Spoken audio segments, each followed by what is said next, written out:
Hello everyone, welcome to my channel. Today in this video I'm going to show you how to add contact info on Facebook. This is very quick and easy. Let's jump right in. Open your profile and click on this little arrow, and after that click on this arrow. Here you can see, click on this arrow. After that, here you can see your contact info. What you need to do, click on this edit button. Here you can see, click on this edit button.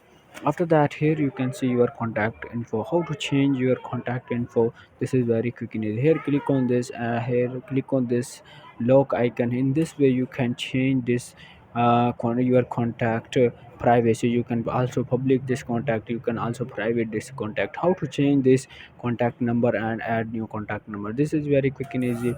Let's jump right in. First of all, what you need to do, you need to click on this arrow button. Here you can see, click on this arrow. Here you can see, click on this manage contact info. Click on this arrow, and here you need to add a new view phone number. Here you need to wait few seconds.